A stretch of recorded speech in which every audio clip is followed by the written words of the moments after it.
get started. Okay, great. Hi, everybody. I have worn the official crown. So we're underway. So I'm going to call the meeting to order at 9:31. We're going to be precise. Um, I have been told to remind you all to update your Zoom name to first and last name, followed by the library for attendance and creation of minutes. So if you all could do that, that would be awesome. And if you can mention your name when you're talking so that our note taker, Anastasia, can do it and know who's talking and add notes. So if you can throw in your name before you talk, this is Tori, by the way, that would be great. So shall we just jump right to approval of the meeting, minutes from the last meeting? Does anybody, if everybody had a chance to look at them, if you have any corrections, additions, does anybody have any problem with meeting minutes from the last meeting?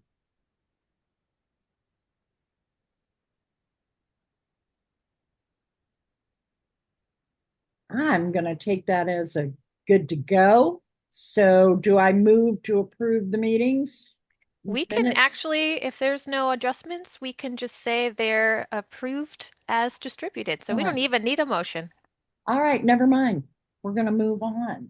So minutes approved.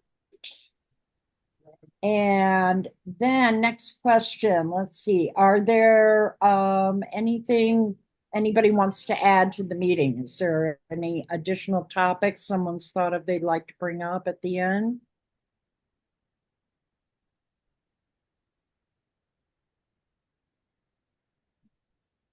Okay, so Sorry, I I was don't we having trouble unmuting, but I do have some topics to add from Gray's Lake. This is David okay. from Gray's Lake. Um, sorry, I was having some Zoom troubles here. Welcome to the So, group. thank you. So I've got three things. One is I'd like to hear how circulation staff at other libraries handle ILL returns. Um, and really, I'd just be asking for sharing procedures outside of the chat if there's anything major. The second thing is I'm trying to find if anyone here or if anyone at another library uses RFID but not sorters. And then the third item, a little bit more extensive, is I'd like to discuss error tracking, and I'll get into the specifically I'm what I sorry. need What if we get time. what was the last one? Oh, What? sorry, error tracking. Error Like how tracking. we track when like staff make errors such as like items that were not checked in properly or not not sent to repair or damaged or something like they were supposed to. Okay, gotcha. Okay. All right, so we'll add those on at the end. Um, let's see, addition. Anyone else have any additions?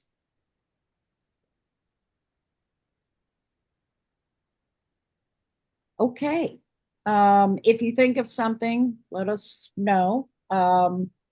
Next step would be officer reports. I currently only have that our power is down and we have fire trucks in front of the library because they smelled smoke. So who knows what's going on there? And as a heads up, I might have to step out for a minute once if they decide to open to call staff in, but I don't have high hopes for that at the moment.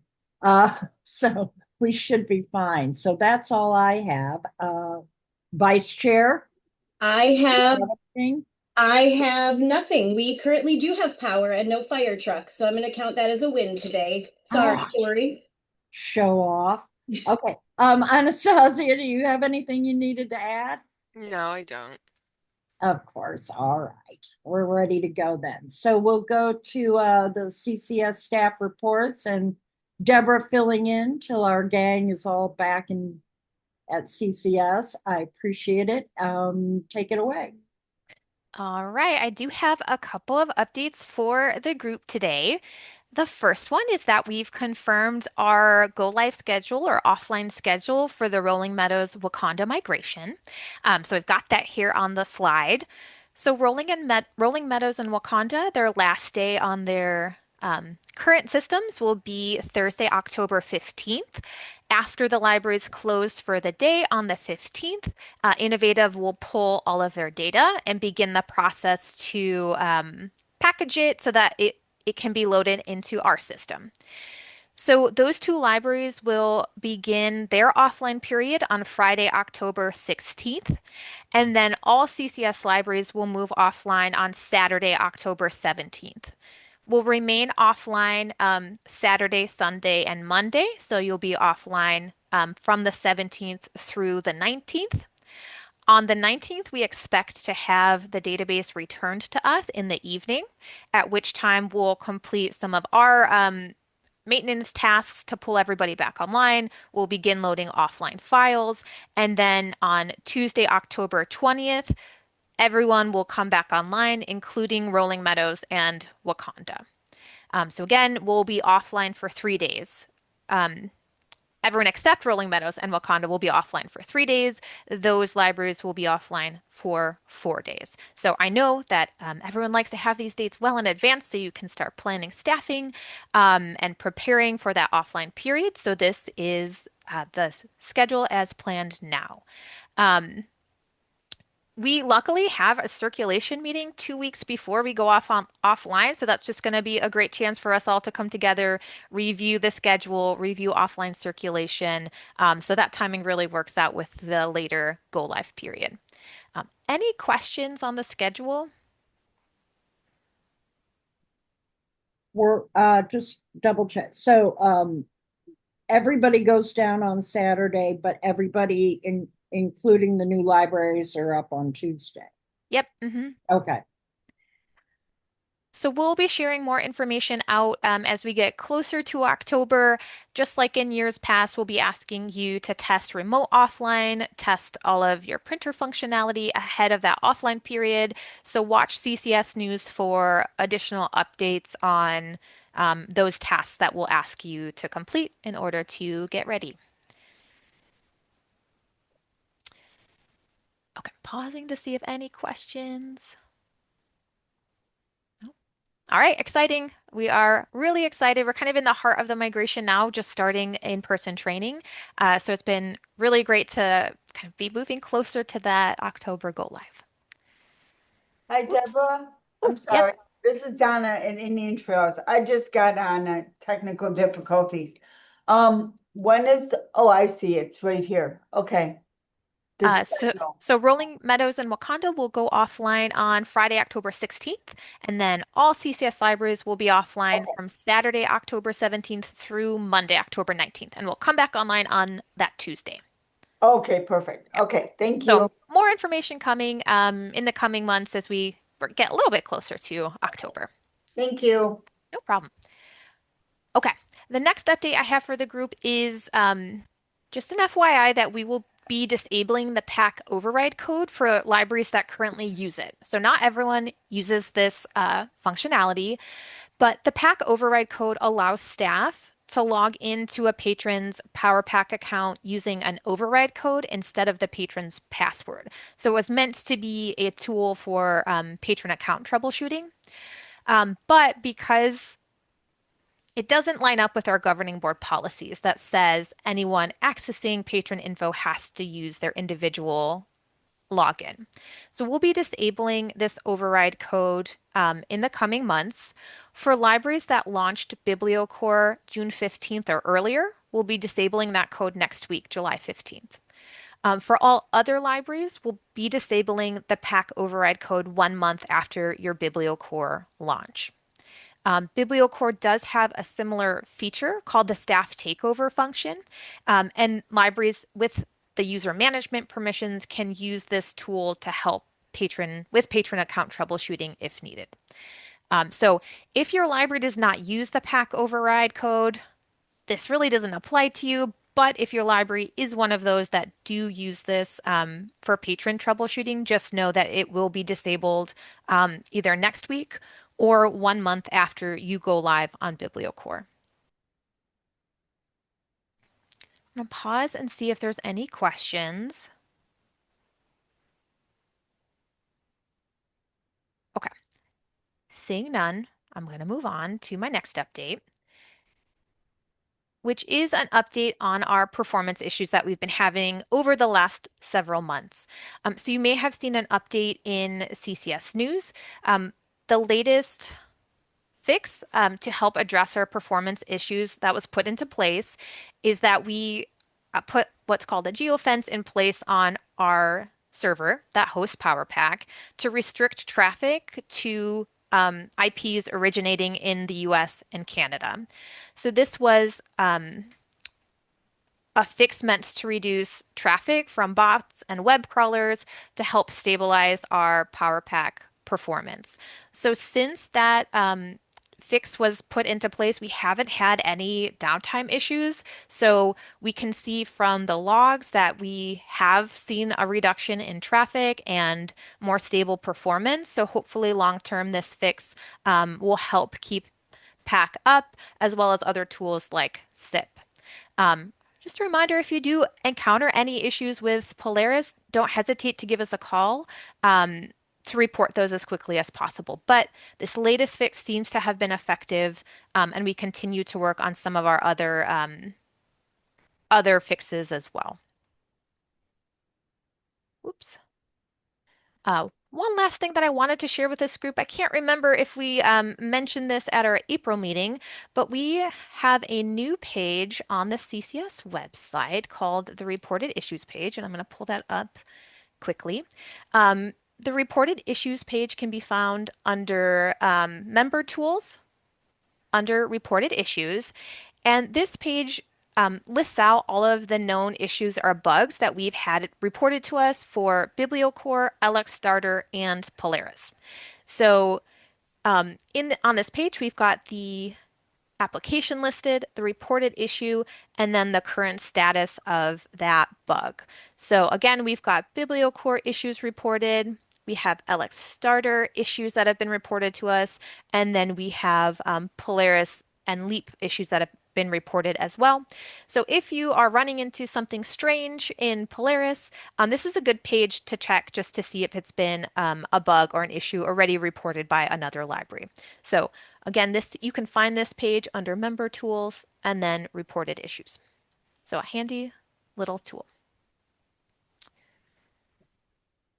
Okay, that brought me, Tori, to the end of my staff updates. Do we just want to roll right into the old business? Uh-oh. You muted, Tori, but Yeah, I'm sorry. I think you were Yeah, saying yes. noise. Yes, unless anybody has a question about what she's talked about or something related to it they want to bring up. Okay. So we are going to go on to old business. All right. Approved patrons with blocks policy.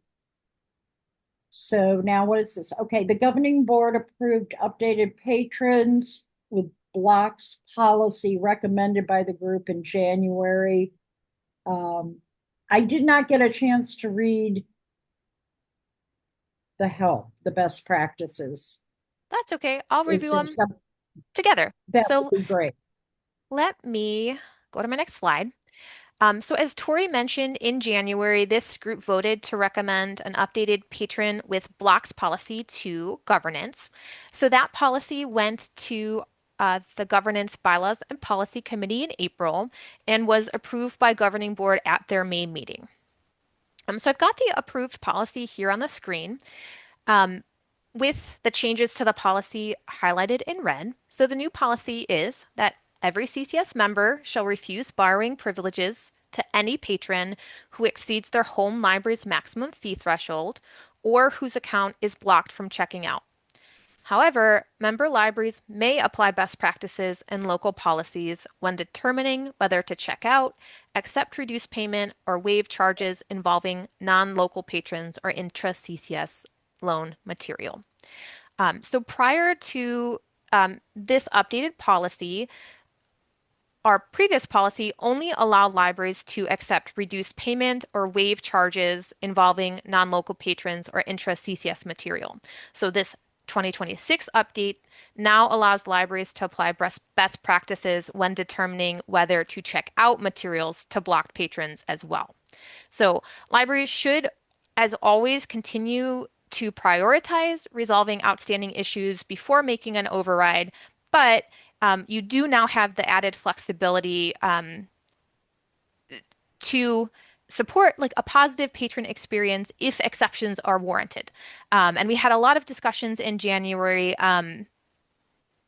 around this. So the circulation ILL advisory group did put together some best practices that I thought would be helpful to go over with the group today. So let me pull that up. Give me 1 second while I grab that link. And as I'm doing that, any questions? I know again we talked about this back in January when we voted to approve, but any questions about the policy itself? Oh, that wasn't right.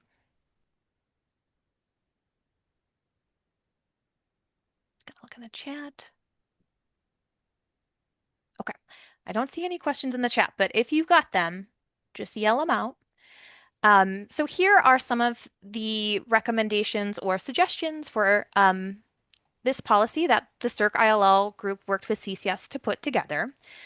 We've got just an intro here about the policy, but then moving down, we've again got some best practices here. And I'm going to put this link in the chat too, just so you can all, there you go. You can follow along if you want to. So looking at these recommendations or best practices, when waiving fees or accepting reduced payment, libraries should just review the fee to confirm whether the charge was issued by your library or another CCS location. And if another library applied the charge, use caution before overriding or waiving fees. And if you need to, contact the billing library for guidance on how to move forward. If you do choose to waive a fee, add a clear note when waiving the fee to explain the reason for the waive. That way, it's documented why a waive was made, and then that note would be available to all member libraries in the patron's transaction history. Deborah, Yes. I do have one question. If we are waiving our own fees, do we need to add a note? If it's I would say if it's your item, your fee, then a note likely wouldn't be required. But if you are, I would say not required was the wrong word, recommended. But if it is another library's Okay, fee, I would sure. absolutely recommend adding a note there to indicate why it was waived. Okay, thank you. And again, these are best practices, not requirements. So meant to kind of help guide libraries when looking at that new policy. So if overriding checkout blocks, as always, again, if you're not sure how to proceed, you can always call the patron's home library or the blocking library if you need to determine whether, it's appropriate or okay to override a block. So when in doubt, you can always call, your colleagues at the other library involved. But we recommend reviewing the patron's account status, card type, and expiration date. And avoid overriding checkout blocks if there are unresolved address or card verification issues like NCOA blocks. If the patron has a block and their card expires soon, again, we recommend kind of exercising caution when checking out more materials to their account. And then consider the patron code when overriding a checkout block, paying attention to whether the card might be a restricted card type. So again, if you're kind of considering whether or not it's appropriate to override a checkout block, these are some things that you can look at in the patron's account to help you decide whether it's appropriate or reasonable to make that override. So just things to look at. The Circ ILL group did recommend trying to avoid overriding checkout blocks if prior notes indicate repeated exceptions or override, if the patron had library of things fees or blocks related to other high value collections, and unresolved item issues, such as items with missing pieces or parts. So again, if you're considering overriding a checkout block, you might not want to do that if the patron has these unresolved issues tied to their account. And I think the reason behind this is that, especially with those high value collections, or repeated requests for overrides, doing another override might cause these issues to like be extended outward or not be resolved sooner rather than later. So when it comes to overrides, the group recommended adding a non-blocking note to the patron's account indicating why an override or exception was made to help make sure that there's clear communication and transparency across libraries. So we do have some formatting standards when we're adding notes. So you want to add notes to the beginning of the note field and start the note with the date, your initials, and the library's three-letter code. Hey, Deborah, Yeah. is it, are they still working on getting it so that what we log into will show up automatically in a note in a member's account? I know they talked about having it automatically so we wouldn't have to do it. Oh, maybe Donna, maybe the dated notes field. Yeah. Yeah, so the dated notes field functionality unfortunately doesn't necessarily work the way that we want it to. I'm gonna Oh, okay. pull up Leap really quickly. So the group previously decided to use that field for mostly for like automated CCS updates for things like Ancoa.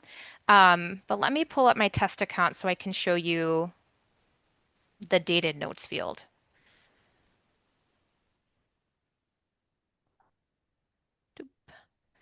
So in my patron record here, the dated notes field exists kind of all the way at the end of the patron's list of tabs. It does not display up here at the top with the Okay. blocks and other notes field. Um, so while adding a note here, does automatically have like the creator, the branch, and the creation date listed. Again, that note is not easily visible. There's no like visual indicator to staff Okay. that a data note exists. Okay. And there's some other complications about editing and removing these notes that led the group to recommend that we don't use them to track regular notes. We really only use these to one, document CCS bulk updates, again, like Ancoa, or to track internal things at your library, like submission of a library of things waiver, etc. So continue to document other types of notes in the patron's regular notes field. Okay. All right. Thank you. And there is a new piece of functionality coming in the future that's, I believe it's like an alert or a pop-up that would display when you open a patron record. So we haven't seen that in action yet. I think it's coming in maybe Polaris 8.2. So once that functionality is released, I think we'll want to take kind of a overall look at how we're using blocks, how we're using notes, how we're using that alert message, and maybe make some changes to how we're currently using some of those fields. But that functionality is not here yet, so we'll talk about it when it becomes available. But that'll be another thing that we'll want to talk about with the group. Okay. Thank you. Okay, so going back to the policy, I just want to pause and see if anyone has questions about the policy itself.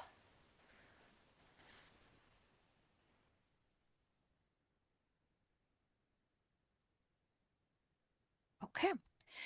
So again, this policy is live, so libraries may, if the situation warrants it, override checkout blocks to patron accounts. We've got that now updated in our official governing board policies. So again, I popped that link to the best practices in the chat just to help give some guidance on how to apply that policy moving forward and some questions to consider if you are doing an override. So if you have any suggestions for things to add to those best practices, feel free to reach out and we can make sure we can keep these updated as more questions come up. Okay. So no further questions, or feel free if you think of something later, we can talk about it again at the end if anyone has additional questions. The CERC manual update, changing another library's patron record. So this is a different section than the notes, right? This is changing their This account. Is this merging or not to merge or changing Yeah, something over? let me give a run through. So at our last meeting, um, in April, the group approved some updated language to the CERC manual, specifically the patron blocks and notes section. So we added in um, the language that we see here. So Oh. libraries may alter or remove blocks, blocking notes, and non-blocking notes if they can resolve the issue, or can confirm that the issue was already resolved, regardless of if they were the library that added the note or the block. Any library may apply best practices to determine whether to add a note or block to any patron account. So this was approved at the April meeting, essentially allowing libraries, again, to remove an existing note if the situation was resolved, and add a note or block to any patron account without needing the permission of the patron's home library. So these changes were approved at, again, our last meeting in April. So we made the change to that section of the CERC manual, but shout out to Michelle from Displays who noted that we forgot to update the language in the changing another library's patron record section of the CERC manual.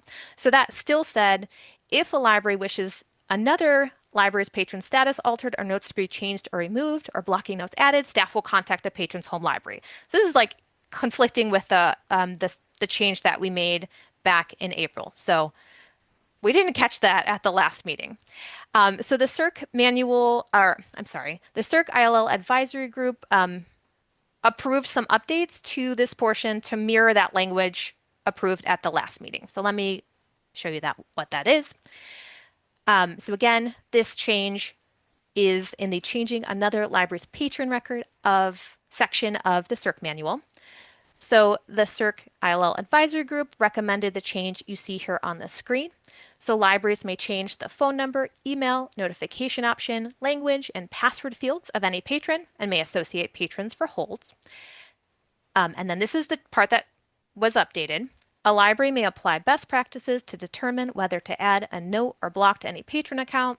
Libraries may alter or remove existing blocks, blocking notes, and non-blocking notes if they can resolve the issue or can confirm that the issue was already resolved, regardless of if they were the library that added the note or block. Any other changes must be performed by the patron's home library. So the language added to this portion of the CERC manual directly mirrors the language that we approved at our last meeting. So we did make that update to the CERC manual. I'm going to pop the updated link into the chat so you all have that. So again, the update made was just to match the language that the group approved at your last meeting. Let me grab this link for you. So if you're still using an older version of the CERC manual, if you've got it downloaded onto your computer, we did, oh my gosh, get me back to my chat. Here we go. We did post the update version to the website, so that link is now live under our Member Tools A to Z section of our website. And again, thank you to Michelle for pointing out that we had a mismatch in the two sections of the Circ manual, but now they do both match. So you are allowed again to remove or add non-blocking or blocking notes to patron records. Any questions there? A lot of policy updates this meeting. So if you have questions that come up after the meeting or throughout the meeting, we can always, like Tori said, tack them on to the end and go over again. Yeah. Okay, so I'll just make sure nobody has any other question at the moment. Okay, so we will move on to the BiblioCore launch. Let's see, for libraries that are live, what is the experience so far with BiblioCore? And common questions or concerns from patrons. So for people who are got 19 live, woo!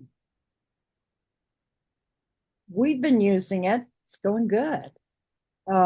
We've had a fair amount of why do I need to make another username? Why do I need to do this? But once they realize that once they're in, they're good. We haven't had people calling and complaining. We've had a lot of people who've been very happy with it. They think it's easier to use and they like the suggestions because now they're not always asking the librarians. They like scrolling down when they look at a title and seeing other, if you like this author, try these. And some of I have had several patrons who've told me that they find placing holds and where they're getting it from easier that way. And finding ebooks as opposed to regular books. So they like everything being in one window. So far our experience is pretty good. Just a little whining about having to create a new username. But once they're in and they don't have to, they can get in any way they want after that. They're not too concerned. How about anybody else? We've had a similar experience at Park Ridge. People are very confused about the usernames. And then if their username is taken, they're like, but that's me. And it's like, no, we're part of a bigger platform now, so it's someone else who has your user. They're thinking it's their username from PowerPack, and that's why. So that's been a little frustrating for patrons. And we had a patron yesterday who said they're going to go to Displays because they don't like it. But Oh little do no. they know that Displays has the same catalog, I think, right? They're live, right? Yeah, we've had issues with members getting confused with the username, password, and we automatically set new accounts to 4-digit pins, the last four of their phone number. So when they come in after they register for BiblioCore and they try to use our self-checkout, they can't because they're using the 4-digit pin number that we gave them and not the BiblioCore password. So the BiblioCore password should be the same password for Polaris. So they should be the same, whatever that might be. Right, but they don't realize that, and we didn't realize that what they did on BiblioCore would change what happens when they go to check out.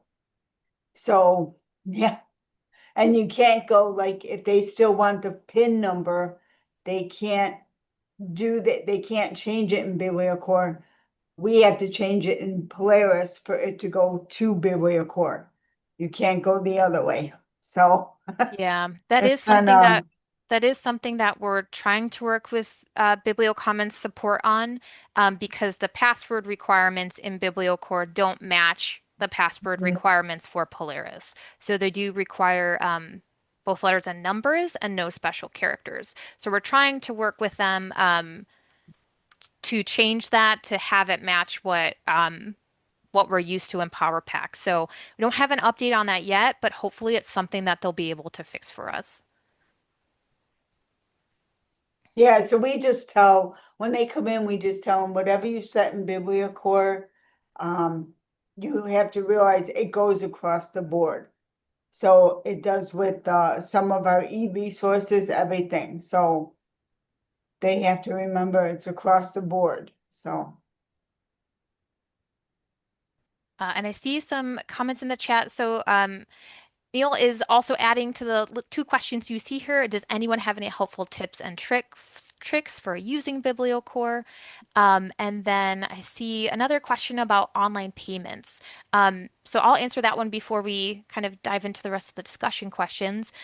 So currently, and I think what will happen moving forward is that BiblioCore does not integrate with ePay. So to make a payment online, what will happen is that the user will be redirected to PowerPack, where they will need to log in, select the make a payment option, which will push them over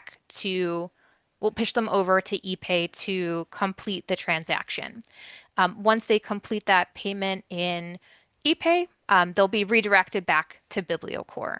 So Rebecca has been in discussions with BiblioCore about building out that development for ePay, a more seamless integration with ePay into BiblioCore, but at this time it's not an update that I believe will happen in the near future. So in the meantime, that is the workflow for online payments. I recognize it's not seamless. It's not as seamless as it works in PowerPack, but it's the option that we have at this time. I see some comments in the chat about agreeing with Park Ridge. Yes, there's a lot of frustration with usernames. And the need to create a new account when trying to log in. So that is feedback that we've heard across multiple libraries. One more question in the chat from Carrie. So asking for libraries that allow online pack registrations. So yes, similar to paying online to register a new patron account online, that will be a redirect over to PowerPack to complete an online self-registration.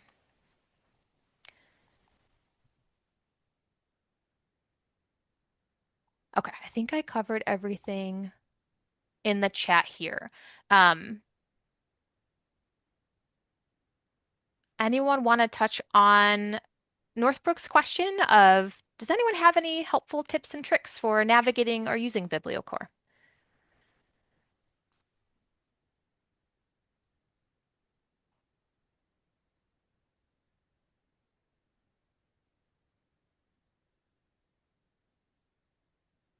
I I haven't got any tips or tricks. Just checking that we haven't had too many people. I haven't had anybody with any problems paying. I don't know if they're just not having a problem and they're just popping back and forth without a concern. Because we are getting people paying online. So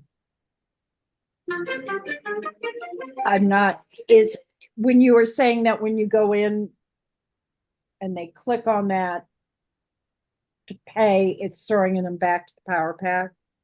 Yep, it will link them back to PowerPack. Well, they'll have to log in, check the box to the fee that they want to pay, click the make a payment, which will shoot them over to ePay, the ePay interface. The one that they've seen before. Right. Mm-hmm. Okay. Yeah, because I haven't had any, I haven't, maybe nobody's paying for anything. But I haven't had anybody complain about it. So I wasn't sure on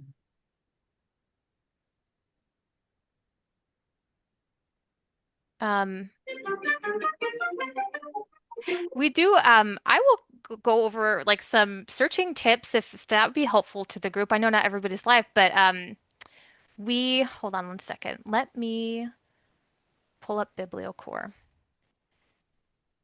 So one really helpful or new searching tool available in BiblioCore is what's called smart searching.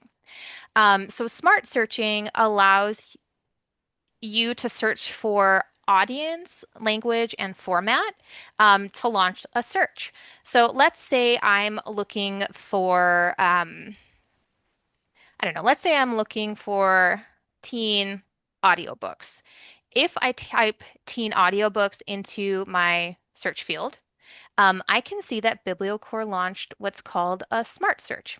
So the smart search is going to automatically apply filters, again, in the case of this search, for material type and then the audience filter. So here we can see that BiblioCore automatically applied a a search filter for e-audiobook, audiobook CD, preloaded audiobook, audiobook on MP3 CD, and then also applied that teen audience filter. I think you can also type in like the word new, and then if you type in new, it would apply a filter to only look at things that were added in the last 180 days. So I really like the option to, again, have that format and that audience as part of your search without having to check all of the boxes in the facets on the left-hand side. So that's one really cool new search option to play around with. Again, you can do, let's say, like children's, I don't know, maybe children's games. Let's see. No, that didn't work. Oh no, it did work. So if I search children's games, that would apply video game filter with that audience filter of children. So you can kind of play around with that smart search functionality, and I'll pop some links to that documentation in the chat. But it is a cool new feature that I've liked using in BiblioCore and that I think is helpful for staff too. You can also type in the word all. This might not work in the whole CCS catalog. Um, but if you type in all, it will pull up like everything that matches your search results, which sometimes can be really helpful if you're trying um, to find certain things, and then you can narrow down your facets as you want to, as is helpful. So that's one thing that I was playing around with recently that I really like about BiblioCore. So a helpful little search tip for everybody. Hey, Deborah, there's a question in the chat about one-click hold. Let me pull that up. Okay, let me look through the chat. Oh, Anastasia asks, and I see some other comments here that we'll get to. Anastasia says, can we talk about one-click hold when placing a hold? Yeah. So I'm going to go ahead and log into my BiblioCore account here. Anastasia, did you have a specific question about it, or just want to talk over how it works? Yeah, I haven't used BiblioCore much on my end, like from a patron perspective, but when I was placing a hold, I turned on that option and I felt like I still had to click twice. Oh, okay, So, let's take a look. Let's take a look. So I'm logged into BiblioCore with my staff account, and I'm going to go up to my account settings. And I'm going to go to my account preferences under holds and holds pickup location. So there is an option in BiblioCore to turn on single click holds, and this will it's supposed to just bypass the step of picking your holds branch every time you place a hold. So let's see, I have it disabled. So I'm going to go ahead and check the box. I'm going to change my preferred location. Maybe I'll just change it to Algonquin, and I'm going to click save. I have not played around with this at all. So let's see what happens here. So I've enabled single click holds. So let's search for a title. I'm going to search for The Hunger Games. And I'm going to click place hold. So that's what should happen. So it should now just place the hold. If I look at the hold in my account, it should have placed the hold for pickup at Algonquin since that was my preferred pickup location. So if I had one-click holds turned off, I'm going to go just turn that off right now. Or single click holds, I'm sorry, not one-click holds. If I turn off single click holds, what would happen is when I go to place a hold, I would be prompted to pick my hold pickup location. So if you always pick up at the same pickup location, you can turn on that single click hold to bypass having to select your pickup location to place the hold. So that's how it should work. So Anastasia, if it is not working that way, open up a help ticket and we can try to troubleshoot what's going on with your account. thank you. Sounds good. And patrons do have the option to enable single click holds right from this, right from the search page in BiblioCore. So again, if they always use the same location, they don't vary where they go to pick up their holds, they can enable single click hold right here from the search screen. So we've got a couple of other comments in here. David says that he wishes the call number showed up on the main item record page. So David, is that here? Or you like it here on like the search page? On the search page, yeah, On the like search I said, page. by the search page. A little bit of background. We have not put the BiblioCommons on our website yet, but it is on all of our in-library packs. And our staff computers use it. The staff love using it, but when we're trying to pull up an item for a patron, especially when it's like a reference type thing, we want to quickly be able to say, where it is in our library without having to click additional times. And it was just one more click for view location availability, but it'd just be really helpful if they didn't have to do that extra click. That's good Like feedback. for items within our library? Yeah, that's good feedback that we can pass on to their development team. So you would want it to appear here. Yes. Yeah. And the second item I mentioned was so the way that our staff uses it, because very few people in the library use the staff. We don't want to like have a lot of accidental stuff because we have a lot of part-time staff. So they use it. We've set everyone up with a patron account, so they're seeing the BiblioCore from the patron's perspective, which means that when a patron wants to place something on hold, they can't just hit place hold for patron. So they actually bring in the item to Leap, and it can be quite a few steps in order to open the item. If it's a book, generally they'll click into the item record, click on full details, scroll down, find the ISBN, and paste that ISBN into Leap. Otherwise, they have to search for the whole item again in Leap as if it's brand new search. So, because the record number in BiblioCore, the numbers on the top don't match anything in Leap. So if there's a way to quickly identify a specific item or a sorry, some of the jargon I get mixed up with, but Yeah, yeah, I Mhm. think, David, what you can do, so I'm here in Sunrise on the Reaping. I'm just going to test something really quick here. I'm going to go to the audiobook. Okay, that's going to work.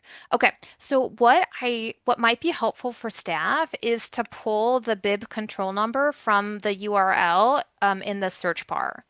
So I'm here in Sunrise on the Reaping in the audiobook record. This number here at the top is the Polaris bib control number for that record. So staff, instead of pulling the ISBN, can pull that bib control number from that link, search via the control number in Leap, and then it would pull up that matching record. That's very helpful. Yeah, I feel like Thank that's you. probably the best shortcut because if you noticed, in the record, when you scroll down to the full details and look at all of the numbers, sometimes you can see a lot of different like ISBNs or standard numbers there. So using the Polaris unique control number in that URL, I think is probably the best way to get staff in the right place. And I didn't realize that until you just asked this question. So I'm glad that that works because I'm going to share that tip with some of the staff who have mentioned this same issue. So thank you for bringing that up. Yeah, thank you. Um, but that's a good tip. I heard at the past meeting that other staff did like to do the same thing, is that they search in BiblioCore, grab the ISBN, and then search in Leap. So that could be just hopefully a hack that might help the team.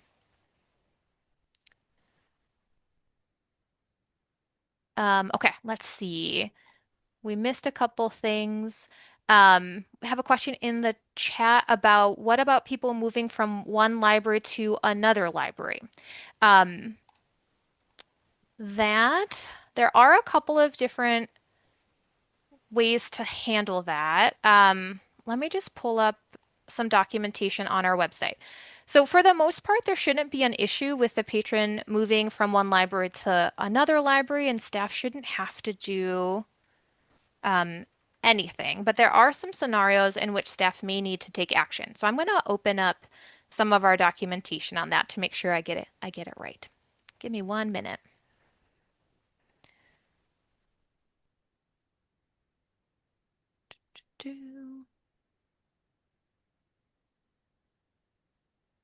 Okay.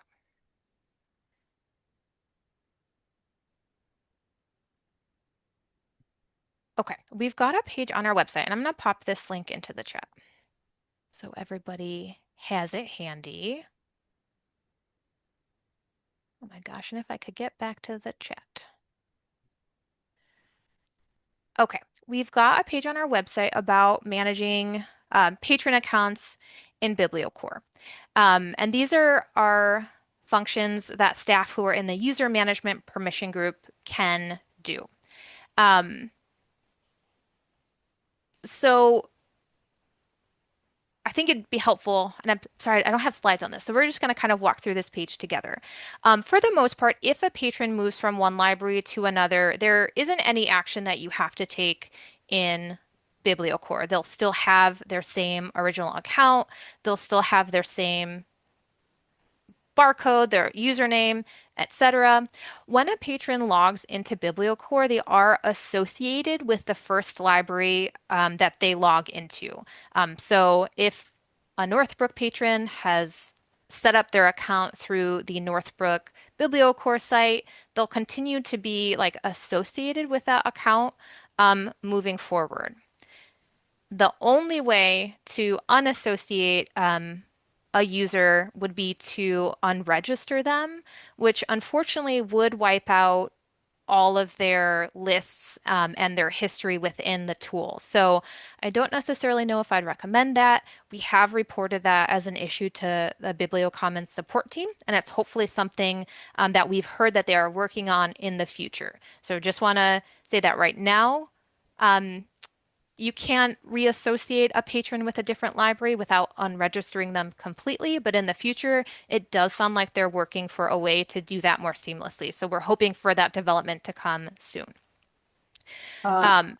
Yes, I sorry. just have a quick question. I'm just curious what the issue is when they move that, to another library, being still under Northbrook, what does that do? Anything? No, it doesn't do Okay, anything. It just means that in their account, it may still say um, that they're associated with a different branch, but it doesn't effectively do anything to their okay. account. So it just might be a visual display or question that the patron might have. Will it, Okay. sorry, Deborah, will it show that libraries like recommended lists though, Um, instead of like their home library then?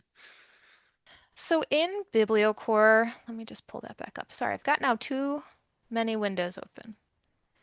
Um, I'm gonna open.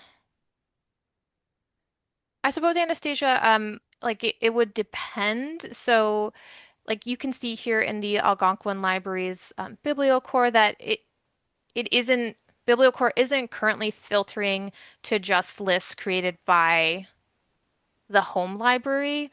Um, on the landing page, it is showing all like lists belonging to all CCS locations. So that's like a display or not an issue, but how BiblioCommons works in a consortia environment is it's not necessarily prioritizing display of lists tied to the patron's registered library. Does that make sense?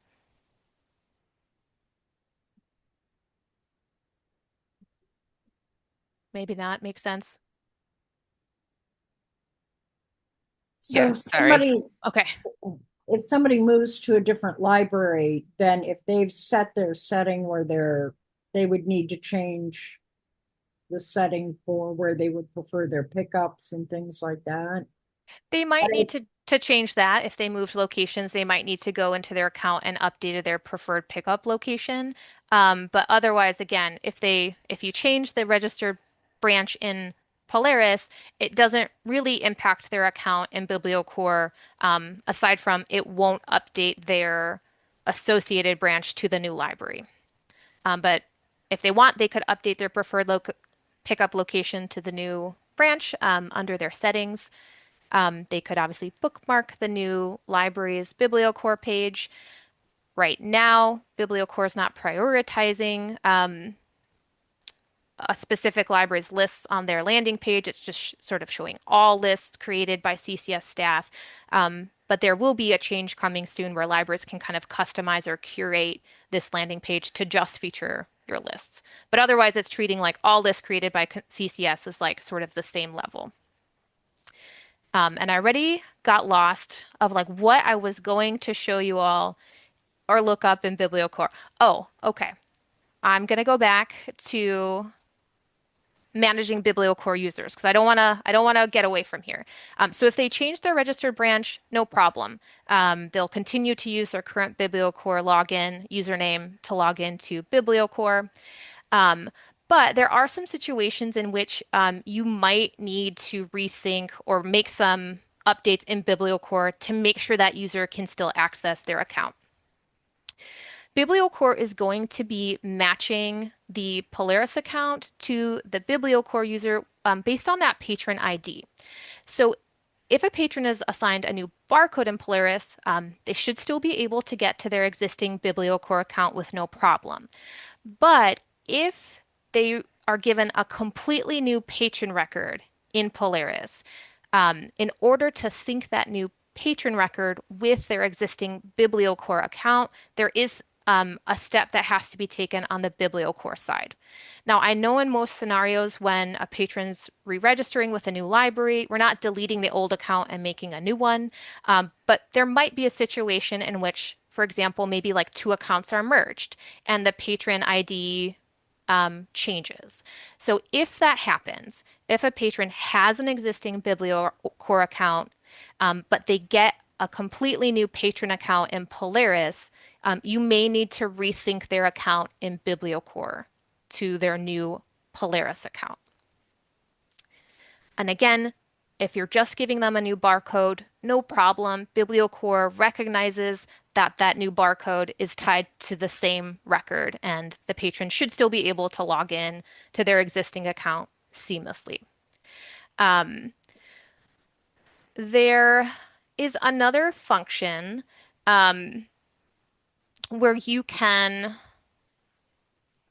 sync a BiblioCore account with a different Polaris account. So maybe you have a BiblioCore account tied to a specific staff member and you want to retain all of the lists and things made in that BiblioCore account, but you want to associate it with a different patron account in Polaris.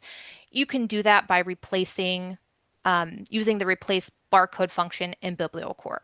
So again, in most scenarios, patron updates their account in Polaris.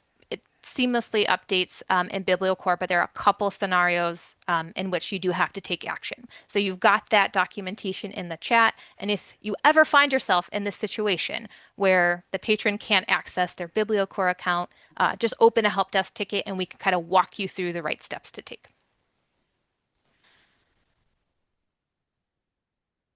Okay, let's see if we missed any questions in the chat. Sorry, who was going to say something? Was that you, Donna? No, I just lost you. I can hear you, but I just lost the screen somehow. Okay, hopefully we'll come back. We're still here. Okay, I'll try to come back in again. Okay. Any other, that was a lot of BiblioCore questions. Okay. Any other BiblioCore questions? Any other feedback? Anything else we can go over?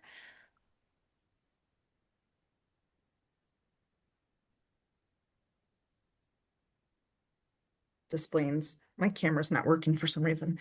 I feel like I have a really, really stupid question, but it's going to make me crazy if I can't figure this out.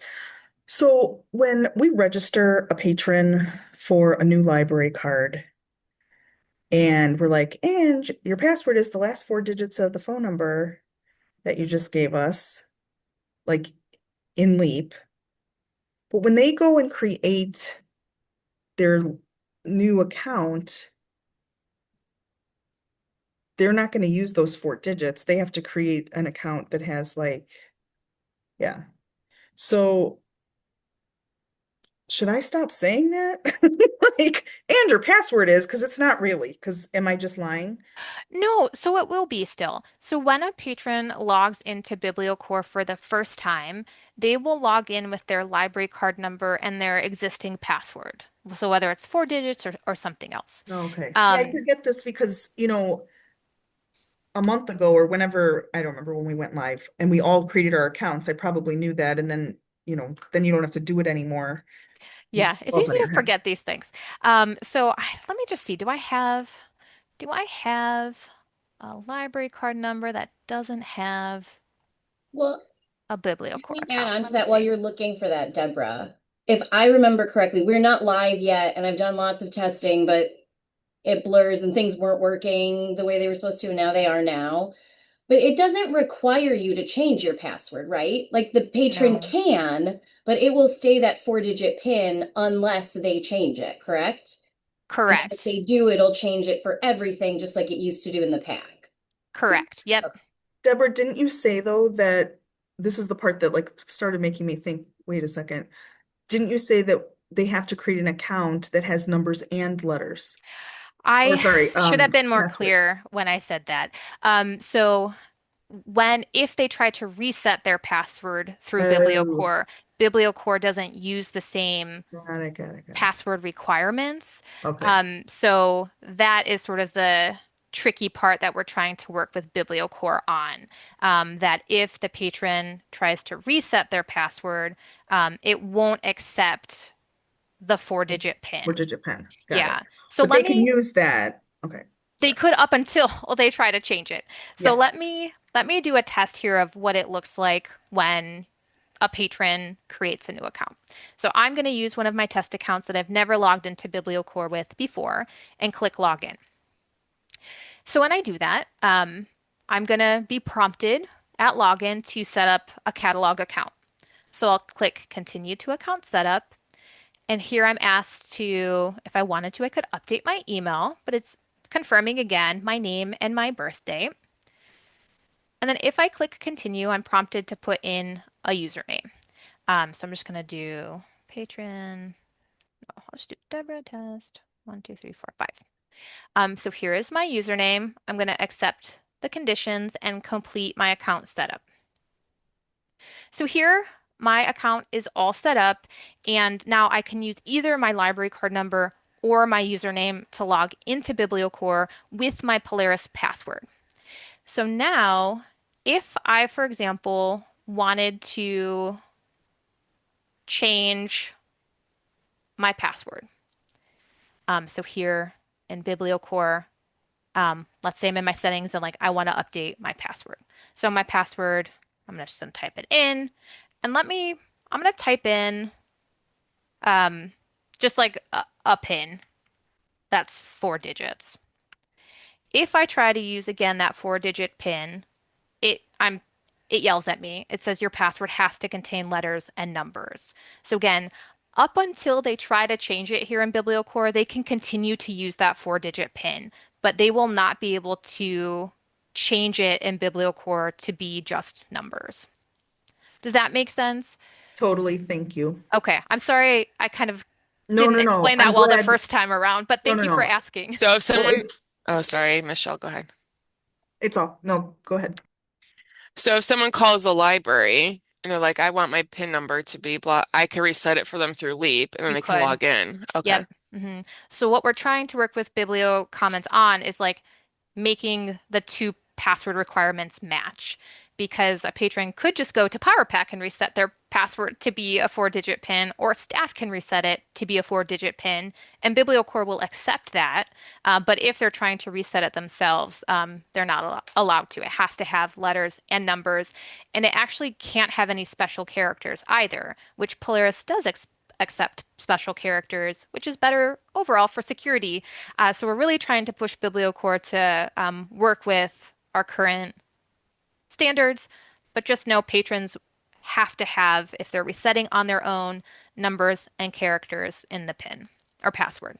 So Deborah, when they go in and for the first time in BiblioCore, we're getting members saying that they put in their library card number, they put in their PIN, but then they get a username and password and it won't go any farther.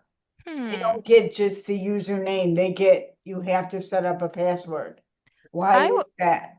If you run into that, shouldn't be happening. So they should, when Okay. they log in, you should see kind of what I just walked you through today, Okay. where they're say, up, set up your account. They're asked to input a username, but not a password. So Donna, if you're finding something different happening, go ahead, open a ticket with an example, and we can see what's going on because that shouldn't be Okay. happening. They should be keeping their Polaris password, and Okay, they don't have to set a new one. It's the same because I password. think that's where the issue is coming. The ones that are Okay. doing that, it's requesting a username and password, and then everything changes across. Okay. So, and then when they come Interesting. to use the self-checkout, they can't because it wants the BiblioCore password. So, Yeah. Oh, Donna, if you don't have a ticket open already, go ahead and open one and we can troubleshoot that because again, they okay, shouldn't be prompted anywhere to change their password when they create their account. okay, I'm gonna play with it and see if I can figure Okay. out where they're going to register because they're saying they're asked for they're asked for the username, but they were also asked to give it a PIN or a password. Yeah, that sounds And that's unusual. where So I think we're if having all our problems yeah, is if you can take like some screenshots of if you're okay, able to replicate it, take some screenshots and okay, send them our way, and then we'll kind of sure, figure out what's happening because again, okay, I wouldn't expect them to have to change their password when they set up the account. okay. So we don't want that to Deborah, happen. Yeah, and Deborah, just so I understand. So if a patron has logged onto BiblioCore with their existing password from Leap, it will allow them and they're yes. all good. Yep. Okay, so then 3 weeks go by and they forgot what that password was, and we reset it in Polaris and tell them what the password is. Are they still able to log in with that Yes. new password, even though it doesn't meet the requirements of Yep. Yeah. BiblioCore? Yeah, Okay, Yes. all right. we found that out. If we did it from Polaris, it went back to BiblioCore, but you can't go the other way. So, Okay. Yeah, so you can keep doing your normal practice for in Polaris. You can reset patrons' passwords. BiblioCore and Polaris share the same password. Um, so if you reset it in Leap, it transfers over to BiblioCore, no problem. If the patron does change their password in BiblioCore, again, that does go back to Polaris as well. So any password changes made in BiblioCore, again, are updated in Polaris too. So always the same password in both tools. The difference with BiblioCore is it won't accept a password that's just numbers. It has to be numbers and letters, and it does not accept special characters. But again, if you set it in Polaris to be just numbers, BiblioCore will accept it. Got it. Thank you. Yeah, it's a little bit confusing. So again, that's why we're trying to push them to make those requirements match to allow patrons to use the same structure they were used to. But again, they're going to use their Polaris password until it's updated. So no problem there if you set it to be the 4 digits. I had Deborah, a I'm gonna. question. Oh, Oh, go for sorry. it, Anastasia. Um, has any library or have any cert managers set up online accounts for staff to use like their privileges in BiblioCore, like to create lists like the reader advisory usernames and stuff? Because I created their account in Polaris and then tried registering them in BiblioCore and it's not working.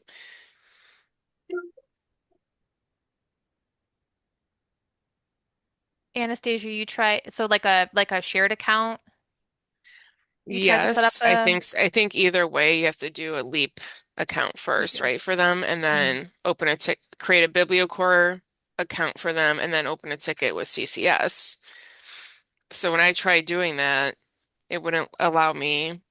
It was saying like incorrect password or username doesn't exist, even though I never registered the account. Oh, So I've had a ticket open, and I know CCS is working with BiblioCore. But it's a little frustrating because it's been a week, and our staff doesn't have access to what they need. Anastasia, I'll take a look at that ticket and see Okay, what's thank going you. on. So I was like, is it because it's an in-house? I know we're supposed to code it as an in-house account. So I'm like, is that causing an issue? I don't know. So I was just Yeah, curious if any other libraries set up those accounts yet. This is not helpful. I created accounts for us in Leap, but my deputy director is the one who went through the ticket. I didn't hear that there were any problems with her finishing the process after I created the accounts, but I guess it doesn't necessarily mean there haven't been that I just haven't heard of. yeah, I haven't heard, Anastasia, any issues with not being able to create BiblioCore user accounts associate like with a Polaris account that exists. So let me, if you have the ticket number, if you can like just send it to me, I'll check on Okay, your ticket thank and you. see what is going on there. Because I haven't heard of that being a problem. So, Okay, thank you. but we'll figure it out. Was it Carrie? I feel like Carrie had a Yeah, question. I did, and it's a two-part question. Remind me again for the Polaris usernames, those are independent of existing in BiblioCore, correct? Okay, Correct. that's what I wanted to hear. So for the patrons, I guess for the libraries who do use the Pack Reg registration, is there any way to potentially streamline that because a patron registers Pack Reg, puts in a username, immediately goes to BiblioCore, and then it's like, just kidding. Like maybe you can or cannot use this username.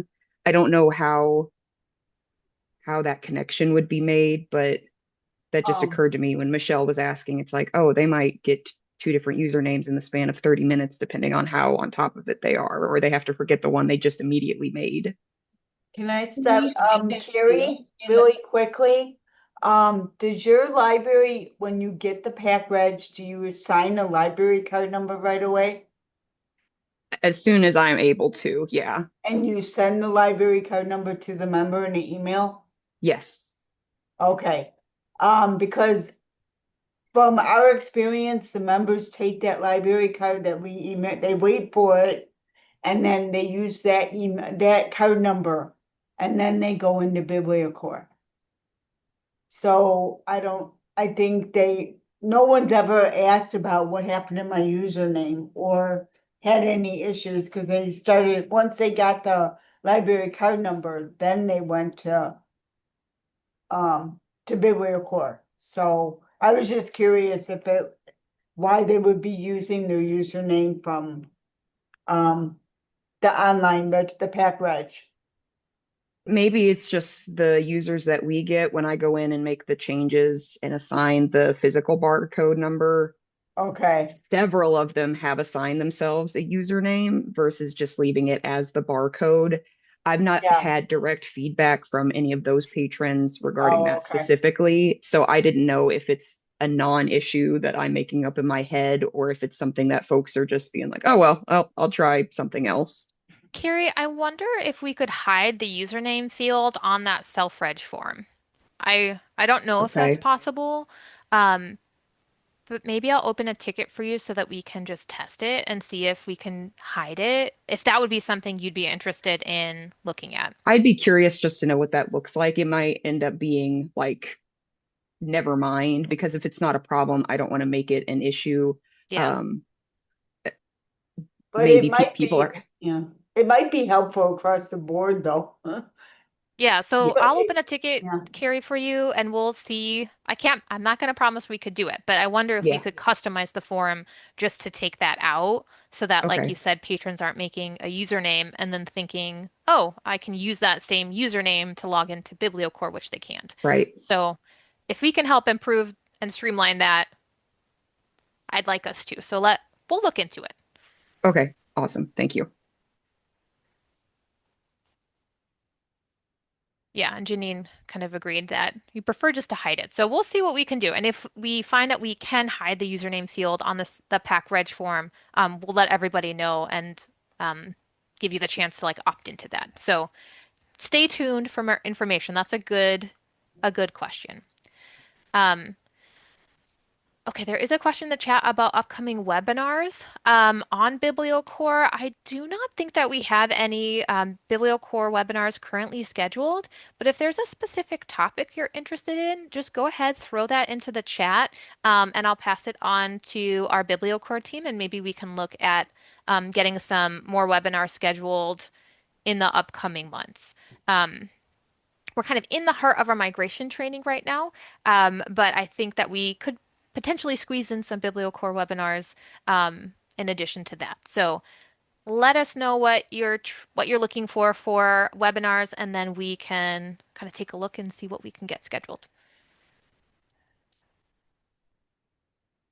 Okay. How are we all feeling about BiblioCore? Do we have any outstanding questions we still want to ask?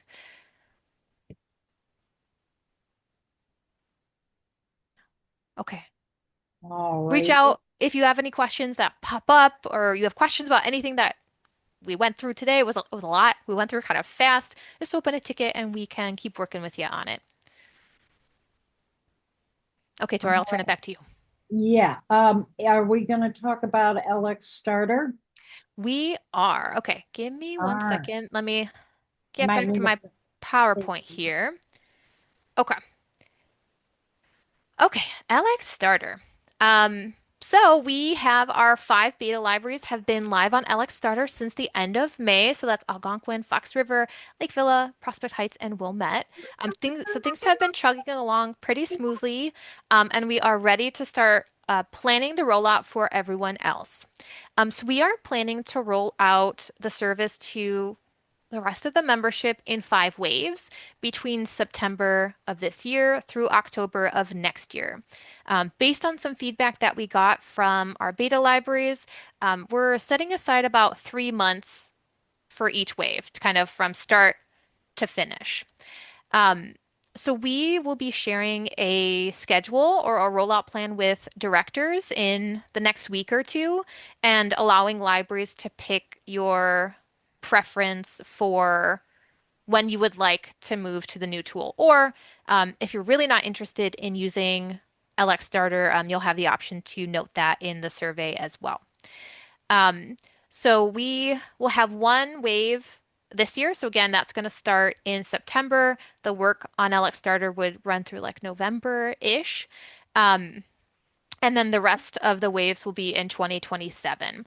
So there are some upcoming software updates for LX Starter that we think will help streamline the notice build process, and that includes the option to copy a notice. So that functionality won't be available until the end of the year or early next year.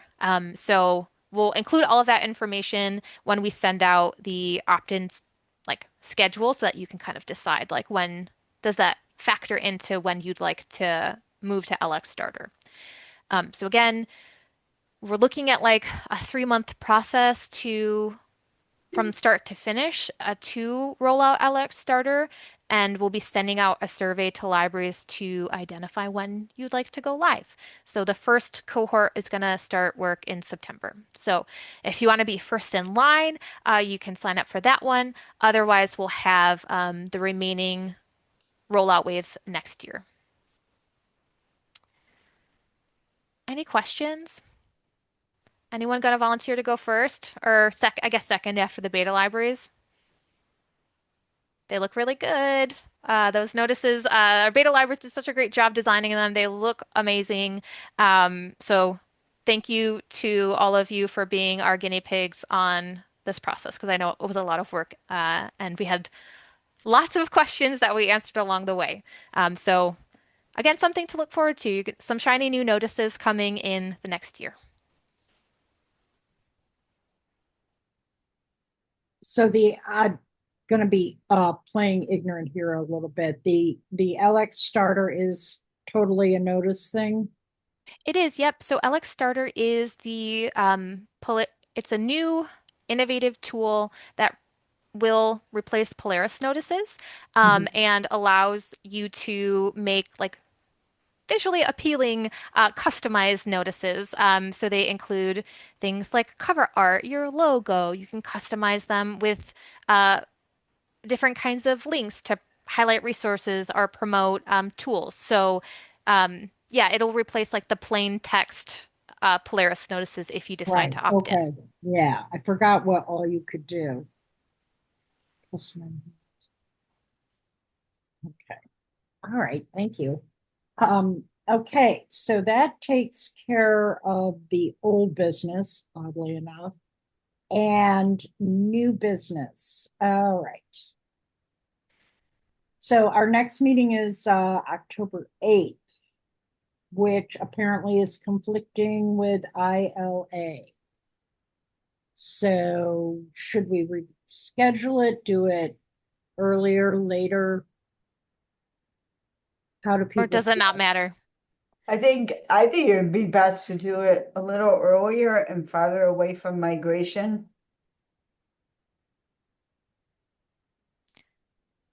So we could move it to Thursday, October 1st, just a week earlier.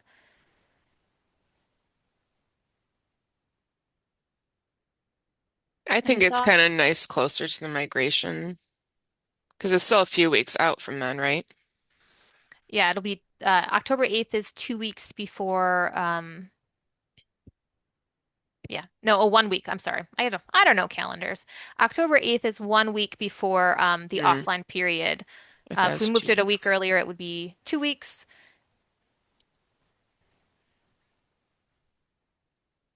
So October 1st. How does the group feel about bumping it up a week?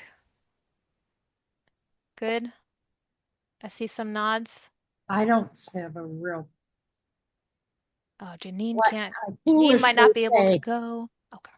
foolishly sounds like anticipating, that should be fine. Who knows? October will be here in 2 minutes, right? Yeah. Is anyone here planning to go to ILA? I wasn't sure how many people from the group, like, is that a conflict for anyone here? It's in Peoria from the 6th to the 8th. It's also a back end circulation conference too that week. Oh, that's true. I don't have a problem with first, Okay. if that's easier for people. Okay. Some people be out of town, not able to make it. I know I won't be able to attend. That does not mean we don't change it, but Okay. I know I won't be able to be there. Okay.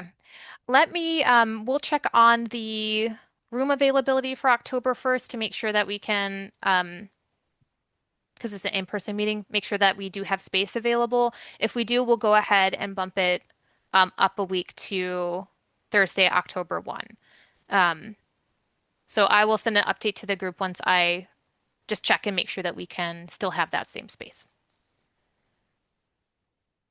Okay.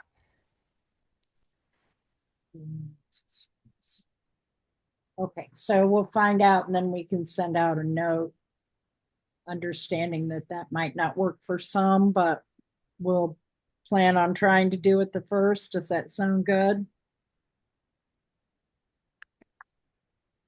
Just checking in general. Okay, so we'll see you on that. Then me. Okay, so Anastasia, the license plate sticker renewals. Yeah, I was just wondering, I know some libraries are already offering this service, and that's something we like to do here at Park Ridge. So I was just wondering if anyone who feels like they have it down pat could share what vendor they're using and kind of any equipment I may need and just any general info would be great. Anastasia, I feel it's Ann at Prospect Heights. We've been doing it for quite a while. We don't issue a ton of them just because, I don't know why. We're small and people don't know we do it. But we work, I just have a separate laptop, a separate computer, kind of a separate workstation. It worked. I mean, our circ desk is set up to allow me to do this, so it's just kind of off to the side. So when folks do come in, they can sit down and not be in the way of circulation activities. I do like having a separate printer just because nobody can screw something up. Yeah, well, we use ELS, Electronic Licensing Service, I believe is what that stands for. And they're great. They're super responsive. You know, if we happen to have a problem while issuing a sticker, we can call them up. They answer immediately, resolve the problem, and they do a really good job. So I would recommend them. Thank you, This is Ann. Carrie with Fox River, echoing almost everything that Ann just said. We also switched to ELS recently. We were with SSLT and they recommended ELS once they shuttered that service. We also have a dedicated workstation. We also have a dedicated printer for all of those exact same reasons. Our printer was dug out of mothballs. Like we just pulled a random one, and I can never remember. I think it has to be an inkjet. It has to be one or the other. I think it's inkjet to work with the sticker sheets. No, ours is laser. Okay, then it's the opposite. I always get that wrong every time. It has to be a laser to work with the sticker sheets. Or I was told that maybe that's no longer the case. And just keep in mind how you're going to process payments is the big thing. For a time, we were doing dummy charges in Polaris, but then we got a standalone kiosk where we could have that be a dedicated like purchase.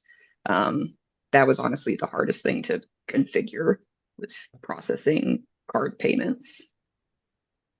Why do you guys recommend a dedicated like workstation? Are patrons using the computer? Is it more for staff?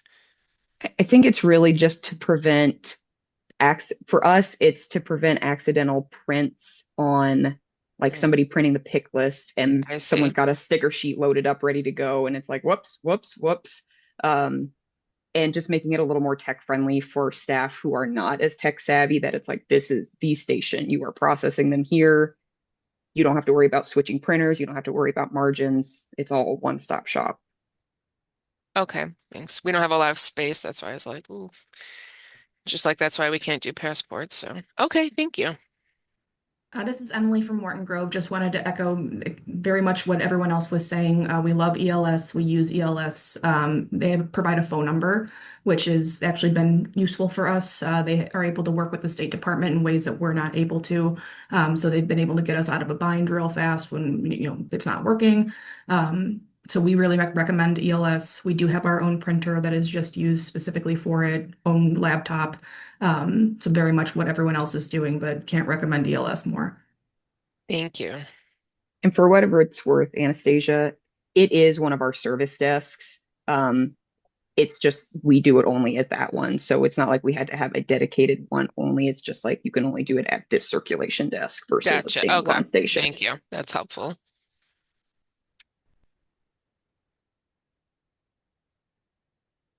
Okay, excellent. Any other questions or suggestions for that? Okay. Let's see, what have we got here?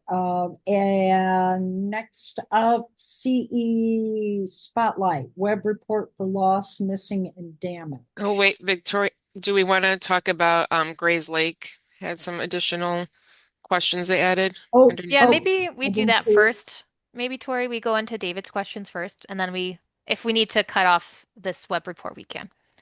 Okay, yeah. Go back. We're going to go back to David's questions from the beginning. Yes. Yes, So thank you.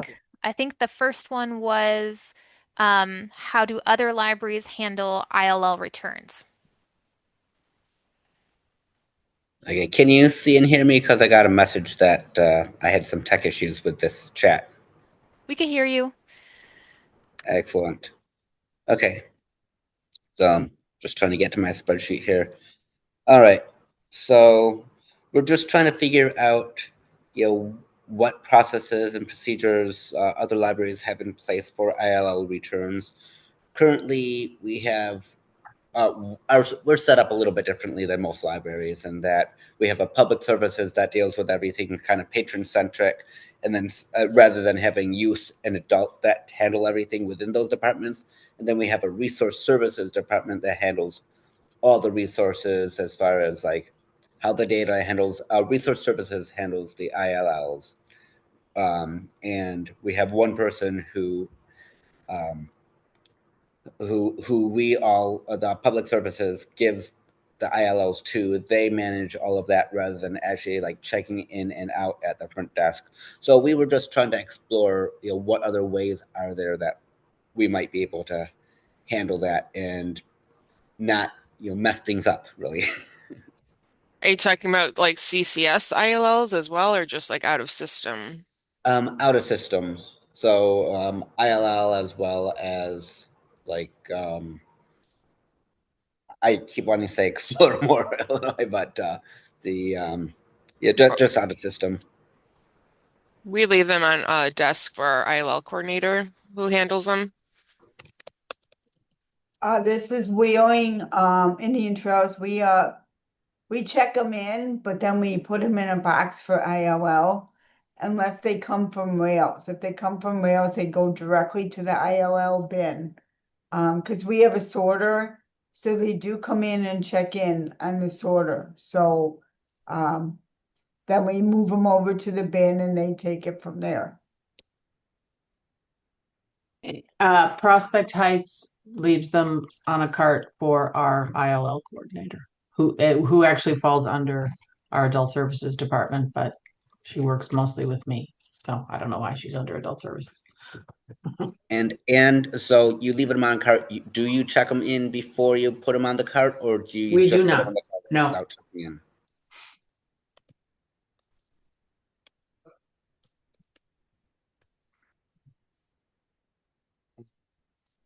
At Lake Forest, we check it in so it goes off the patron's account because we have several people who will stand there and wait until it's removed from their account so they get credit for the return. But then we put it on the desk and Jeannie will then take it through the final process of removing the full record that's been created. But it Actually, comes off the patron's account. I take back what I said. If it comes in at the desk, yes, we do check it in. But if it comes in through the bins, we do not.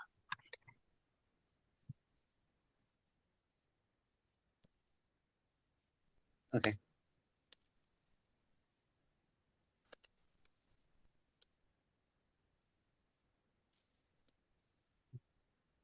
Does anyone else do anything differently?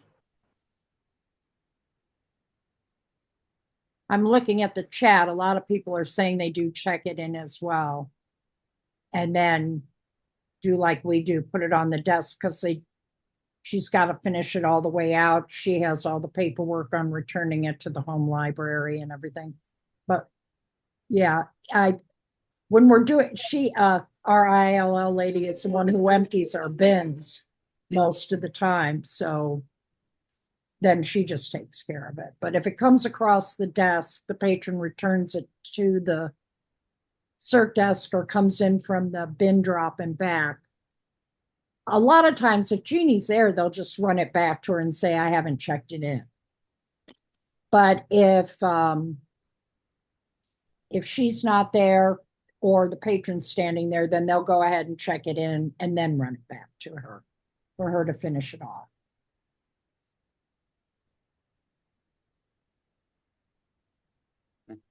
So thank you for that. Okay, So I think we can. That's very helpful. I'm ready to move on to the next question I had. Alrighty. Are there any libraries here, or does anybody know of others that I might be able to contact who use RFID tags but do not use sorters? We don't use sorters, but we tag the books. Okay. We switched away from a sorter, so you're definitely like we have a check-in bin that reads that tag, so you may or may not, that may not be helpful. So Victoria, you said that you So you have the tags but no sorters then, or you're not using the sorters for RFID tags? Lake Forest, no, we don't, you mean a machine that's sorting them and popping them into bags? Yeah. Yeah, we don't have that, no. But Okay. we do have everything tagged. Okay. Awesome. And Emily added in the chat that Morton Grove doesn't have a sorter either, but they do use RFID.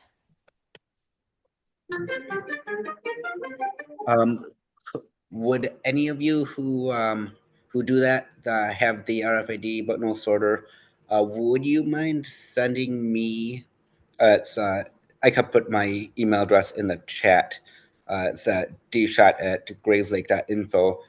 Your procedures on that, because we have the tags. We do not have sorters. We have not started using the tags. We're about like 85% completed with the tagging. So that's going to be coming into effect soon. And we're trying to look for something to model our processes after.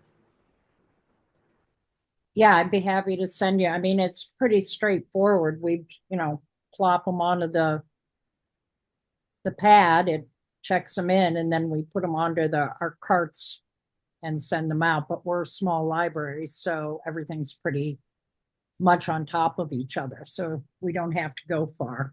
We don't have room for a sorter for sure. We'd have to move people out and put them in a different location for offices.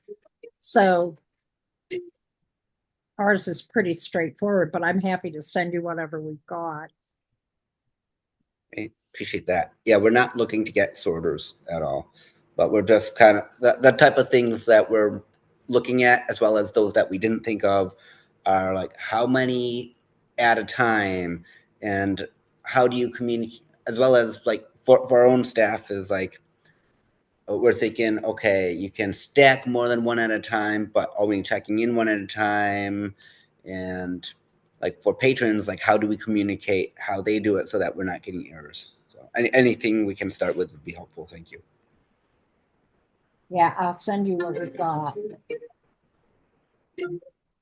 Okay. And my last item of new business is error tracking. It's kind of a broad subject, but the main points to that is like we're interested in how other libraries track errors that are made by staff, such as finding items on the shelf that aren't checked in, whether from a search shelf or a shelf check, items that haven't followed proper processes, such as the process for sending an item for repair, setting it to unavailable, that type of thing. And then secondly, at what point supervisors address those errors and how, especially if it's interdepartmentally. For example, like if there's just like a random, somebody made a mistake here or there, just ignore it, versus if it, like, how do you identify if something's becoming a pattern versus it's just a lot of things and the percentage is still pretty low? Cheryl at Carey, we don't track what people are doing, but when I find things out, I send out lots of emails about, hey, do you know how to do this? So I'm not tagging anybody, but just reminding everyone, like, this is the process of how to do something. That's how I deal with it. I'm similar to Cheryl. Finding things not checked in, that's kind of impossible to figure out who didn't check it in because it didn't get checked in. So, but if there are other errors, I just go back into the record and look at the history and see who did it. And then if it becomes chronic, I generally just address the whole group, because sometimes people switch workstations too. So I can't be 100% sure that that person did it or not. I will say I agree with what has already been said, Janine, Mount Prospect. I think also it depends on what the issue is and how rampant it is. Like, I agree with Anne. I will often look, depending on what it is, and if it can be tracked in LEAP, I will see what the history is. If I notice that it is the same person all the time, I will probably follow up with them individually. If it is a bunch of people, we will do some kind of departmental review, whether it's at a department meeting or via email. Also, we've definitely done what we've been doing the last couple of years is like we will some of those things that we seem to see constant issues with, like similar errors, seems to be throughout the department, not a specific person. We'll do like a month where we review a very specific thing and we'll do some kind of activity to review. We try to make it fun when we can, but like the goal is to make sure that they are doing something. So like for example, we use a sorter. This is a bad example for you, but we're not doing great with inspection. So a couple of years ago, we hid golden tickets in books that were in the sorter. And if staff found a golden ticket, they got candy. And if they didn't find a golden ticket, then sometimes it ended up on the shelf and we found it a year later. But it was a good way to review and kind of go over with staff things like that. So I think it depends on the issue, but I agree, you can never find out who didn't check it in because Not checked in. there's just no information. Yeah. I'll say at Park Ridge, I agree. We generally try to address it, but if it's really, an ongoing issue, it's best to just address it with a staff member because if you send an email to the whole team, they're going to think, well, that's not me. So I definitely think, if there's a damaged book on shelf where it looks like a whole Dunkin' Donuts coffee was spilled on it, that's worth following up. If it's a couple drips, well, everyone's human. That's easy to miss. So I think it just kind of depends on the situation and just you as a manager kind of knowing your staff and is this an ongoing issue or is this something here and there? I mean, most libraries are processing hundreds and hundreds of materials a day, so it really depends how often they're happening and the severity, I think. There's some other good ideas in the chat too. Stephanie at Lincolnwood says she has staff fill out a Google form where staff can drop the barcode in and she can investigate. Staff keep a tally at the desks where they can keep track so they're seeing how many mistakes are caught. Sending out lots of emails, check-ins. Emily at Morton Grove says emails are creating mini quizzes, like 3 to 5 questions that are required to complete, then debriefing answers as a department or in an email. I love that idea. And Shannon says they do something similar at Crystal Lake.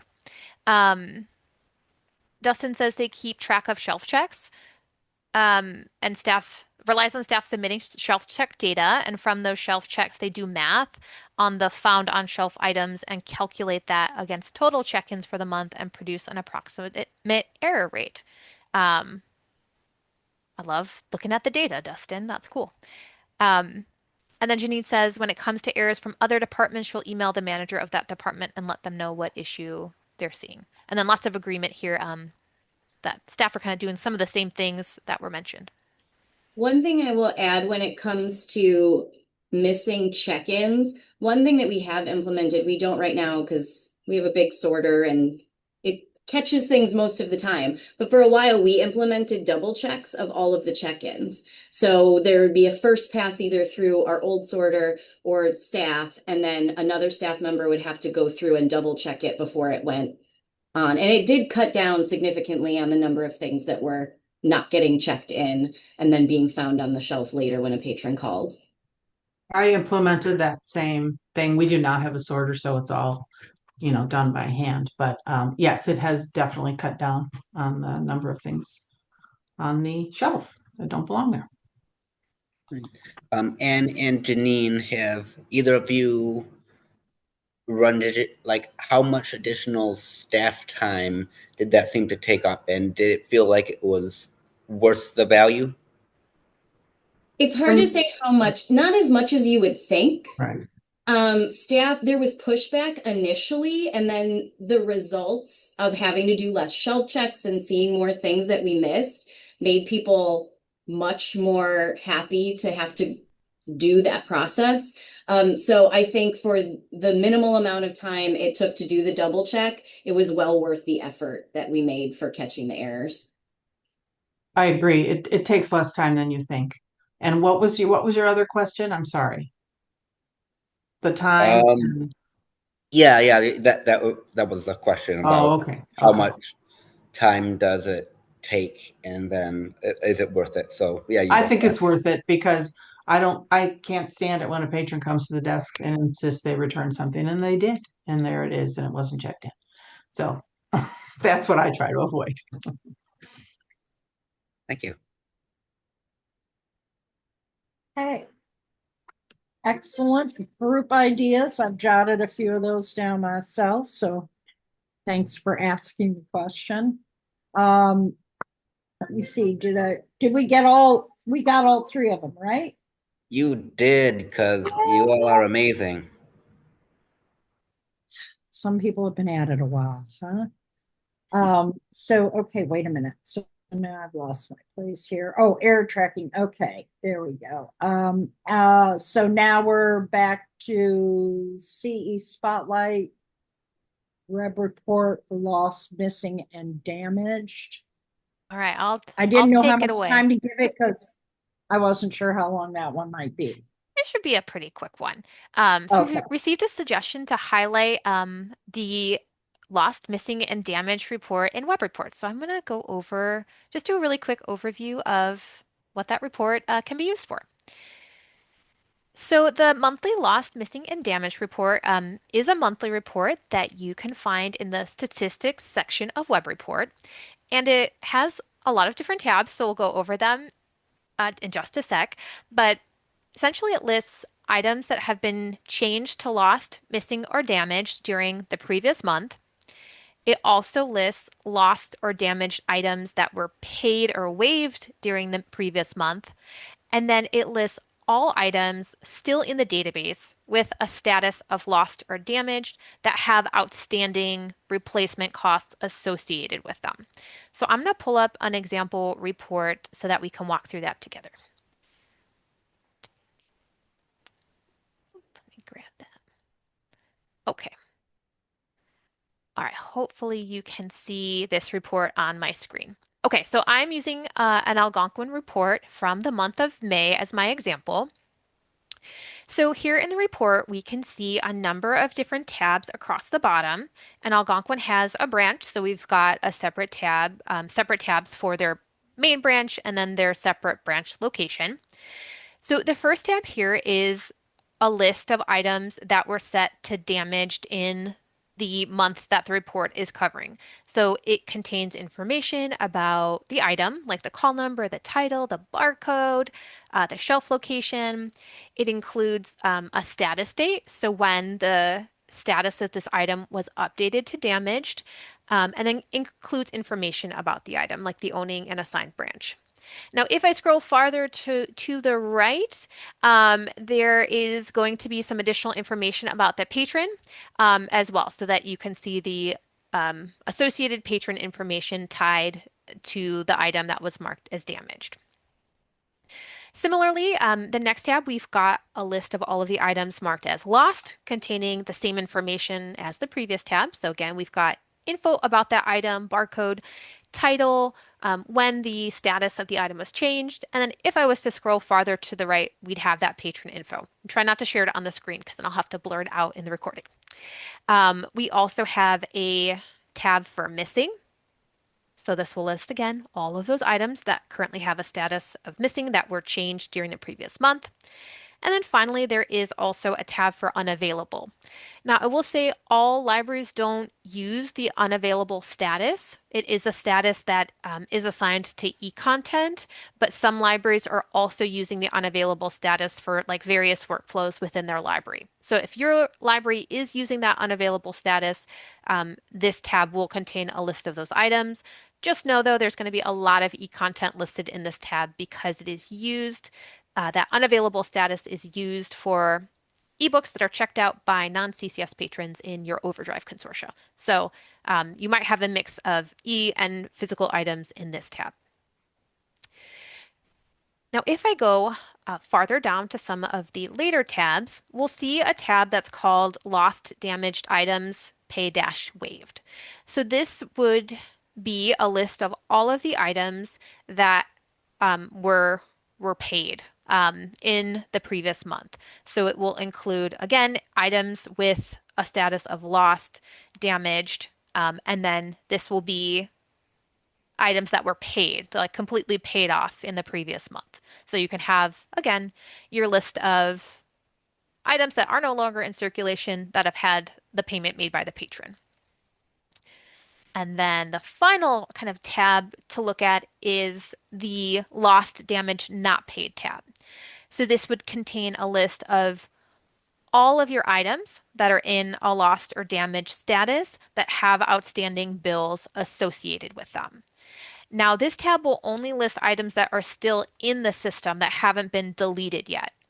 So there may be outstanding fees related to lost items, but those items might have been deleted already, in which case they wouldn't appear in this tab. This tab is only items that still exist that have outstanding fees. So that is sort of the info that's contained in the report. I'm curious to hear if anyone is currently using this report and how you work it into your workflows. I use this report every month, and I on the damaged tab, I go in there, look at those items. They're usually were marked damaged by other libraries. I make sure that they were paid then by the patron, and then I go in and check them in and then withdraw them. For missing and lost, I print those reports for my staff to do one more shelf check. And believe it or not, sometimes we find things. And then the things that are paid or not paid, I don't really do anything with those tabs.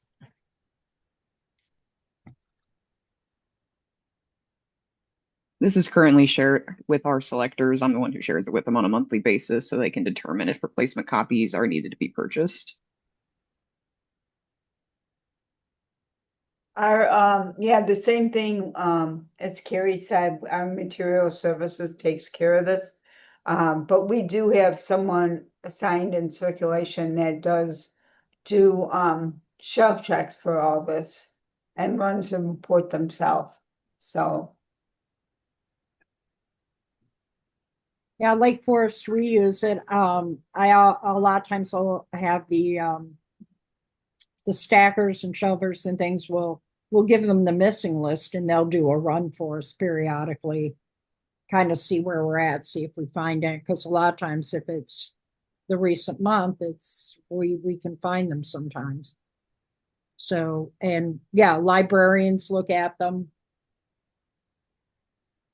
Hi, Charlotte, Carrie. I do basically the same thing. A lot of it I found when I run a Simply report, it doesn't always match up with your report. So I have to go on both to make sure I'm not missing any items.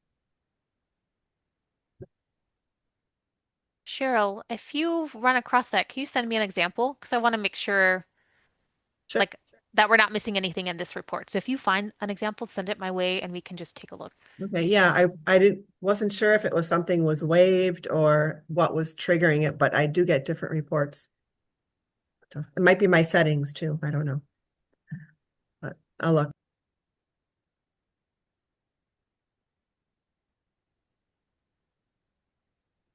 And Donna, I see your note, so I'll come to you.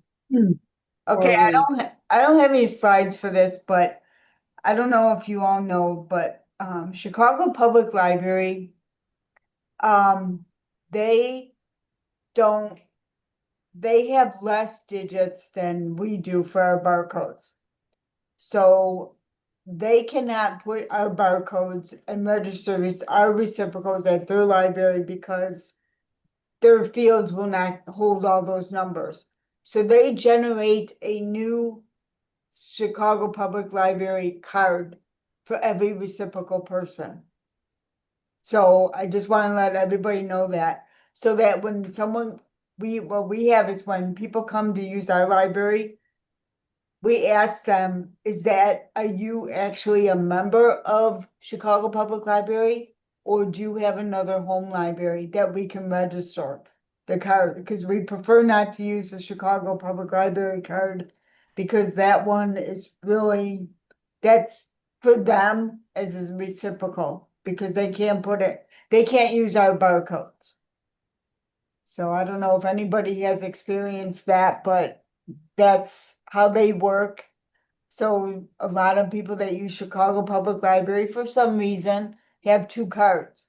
So we want to make sure that their actual home library is Chicago Public Library, or if it's something else and they just have to have a CPL card because they work in Chicago or they go to school in Chicago. So I don't know if anyone else has experienced that, but that's what I found out from Chicago Public Library recently.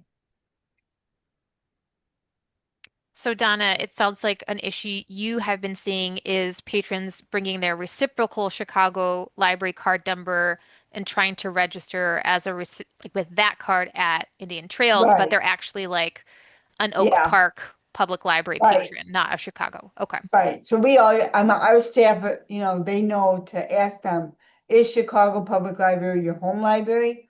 Or do you have a home library other than Chicago Public Library? So we're registering the right card. So we seem to get a lot of those lately, so I'm not sure what's going on, but they're probably students, I would think. So, and then the other thing is, we've had some senior members come in. They want information on DMV and they rather not go to the DMV.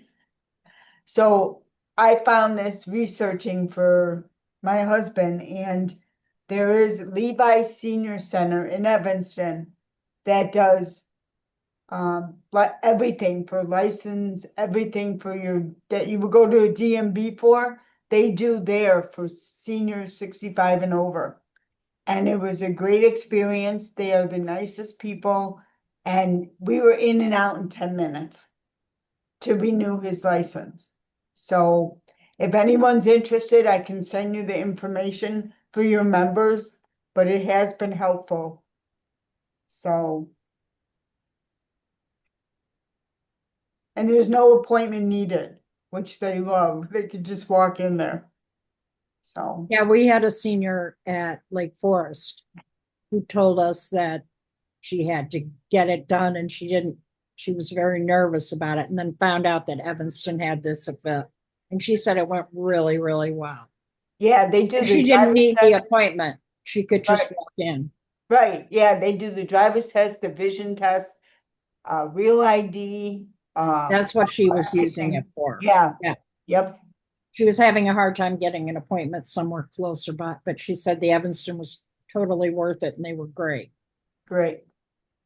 So if anybody wants, just shoot me a email or something and let me know, and I can send them all the information. I'm putting it in the chat.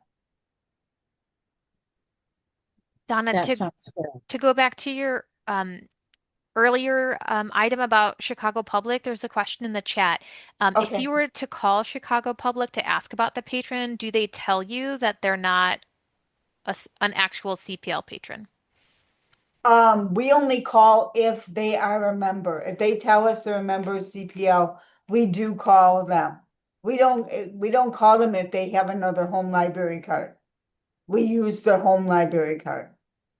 Okay, so but you haven't CPL, come yeah, they across. won't, right, they won't give us the information if the card is not theirs, if it's not their member. They will Okay. not give it. They must have, I don't know what system they use, but it doesn't work with our numbers.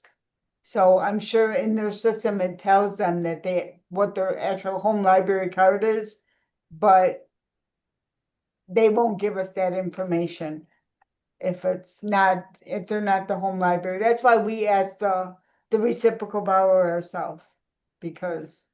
So you catch them before you even have to Right. contact. Okay. Oh, there you go. Thanks, Emily. You can use the Chicago Public Library patron lookup tool. So I don't know if anyone has run into an issue with using the lookup tool and having it be a reciprocal card, not a valid one. But I would think maybe it would catch it. I don't know that we've ever had one.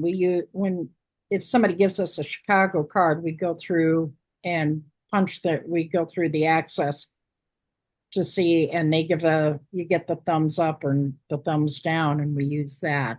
So it wouldn't occur to us to even ask them.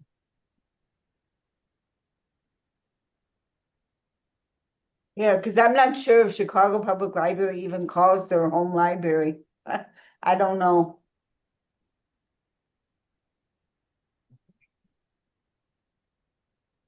We don't get a lot of people with the Chicago card out by us, so.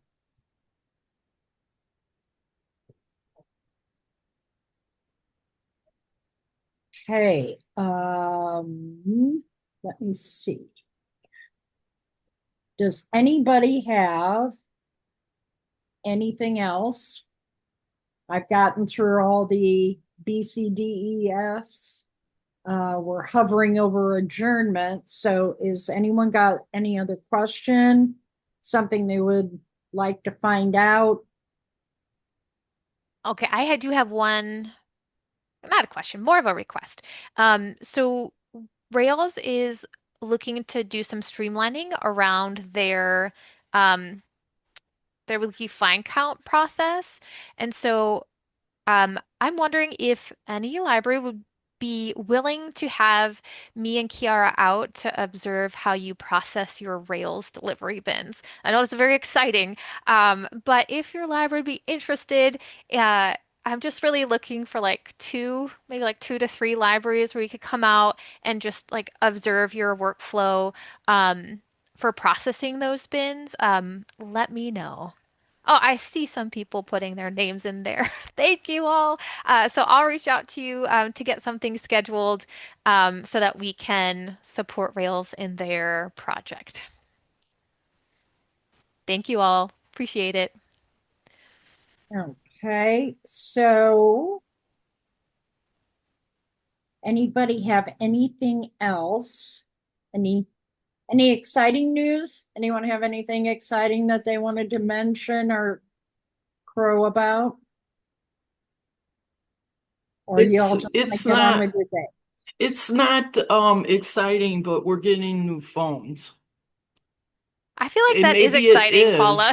is. It is. I've Lake seen your Forest is system doing it status too about soon. phones, so I'm happy for you. Yeah, so we're hoping it goes real well. Oh, everyone's getting Thanks. new phones. Look at this. Morton Grove's getting new phones too. That's awesome. We're trying to get away from those awful phones where there's that delay and you can't tell if you're talking over somebody. Oh my gosh. I don't like them. We're looking at new phones as well. Okay, well, then what we'll do is we're going to be looking into an October 1st as opposed to October 8th meeting which would be at CCS where we can all be together. And I'm going unless anyone needs us to keep going. Can I get somebody to motion to wrap this bad boy up? Corey, you have the power. You just say like we're adjourned and then we have to do it. Wait. Yeah. Oh, well, then I'll put my crown back on. Okay, so I am adjourning the meeting at 11:35, 33, 35, depending on your clock.